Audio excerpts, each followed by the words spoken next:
Legend సినిమాలో విలన్గా చేసిన జగపతి బాబు గారికి, హీరోగా మొదటి రోజుల్లో చేసిన జగపతి బాబు గారికి చాలా తేడాలు ఉన్న సంగతి మనకు తెలుసు. ఇక జగపతి బాబు గారి పాత జ్ఞాపకాలలోకి వెళితే తనకి తానే ఒక ఇంటర్వ్యూలో చాలా విషయాలు చెప్పుకొచ్చారండి. ఇంతకీ అతను ఏం చెప్పారనే కదా మీ సందేహం. తను ఒట్టు కూడా వేశాను అని చెప్పుకొచ్చారు. ఇంతకీ తను ఒట్టు ఎవరికి వేశారో, ఎందుకు వేశారో తెలుసుకునే ముందు మీరు చేయాల్సిన ఒక చిన్న పని ఉంది. ఈ వీడియో చూడడం అయిపోయాక యూట్యూబ్లో మా టాలీవుడ్ సెంట్రల్ ఛానల్ని సబ్స్క్రైబ్ చేయడం మాత్రం మర్చిపోకండి ప్లీజ్. ఇప్పుడు విషయానికి వస్తే, జగపతి బాబు గారు సినిమాలలోకి వెళ్ళను అని వాళ్ళ అమ్మగారికి ఒట్టు వేశారంట. బేసిక్గా వాళ్ళ అమ్మగారికి సినిమాలు అంటే ఇష్టం ఉండేవి కాదట.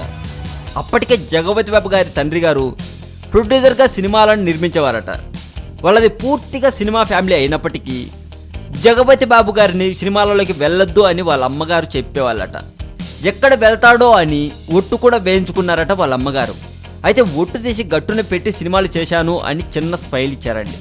ఇక శుభలగ్నం సినిమా విషయంలో రమ్యకృష్ణ గారికి థ్యాంక్స్ చెప్పాలి అన్నారు. ఆ విషయం గురించి పూర్తిగా చెబుతూ ఇలా అన్నారు: నేను అల్లరి ప్రేమికుడు సినిమా చేసే టైంలో శుభలగ్నం సినిమా ఆఫర్ వచ్చింది. డేట్స్ కుదరలేదు, చేద్దామా వద్దా అనే టైంలో ఓకే క్యాన్సిల్ చేద్దాం అని బయటికి బయలుదేరుతూ ఉండగా, ఎక్కడికి వెళ్తున్నావు అని రమ్యకృష్ణ అడిగింది.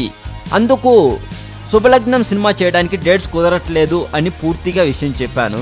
అందుకు రమ్యకృష్ణ గారు నోరు మూసుకొని చేయి, డేట్స్ గురించి తర్వాత చూసుకోవచ్చు అని చెప్పింది అని చెప్పారండి. ఆ సినిమా లక్కీగా చాలా హిట్ అయ్యింది అన్నట్టుగా చెప్పుకొచ్చారు జగపతి బాబు గారు. ఇక అదండి మ్యాటర్. ఇలా హార్ట్ఫుల్గా థ్యాంక్స్ చెప్పారు రమ్యకృష్ణ గారికి. ఇంకొక విషయం ఏంటంటే, జగపతి బాబు గారు చాలాసార్లు ఒంటరిగా కూర్చొని చాలా ఏడ్చేవారట. ఇంతకీ తను ఎందుకు ఏడ్చారు, ఎవరి వల్ల ఏడ్చారు తెలుసుకోవాలంటే మీరు ఒక 1 అవర్ వెయిట్ చేయండి. దానికి సంబంధించిన వీడియో కూడా పబ్లిష్ చేస్తాను. అంతవరకు చూస్తూనే ఉండండి టాలీవుడ్ సెంట్రల్. ఈ వీడియో మీకు నచ్చినట్లయితే లైక్ చేయండి, షేర్ చేయండి.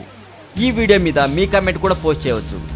మరింత టాలీవుడ్ సమాచారం కోసం సబ్స్క్రైబ్ చేయండి టాలీవుడ్ సెంట్రల్.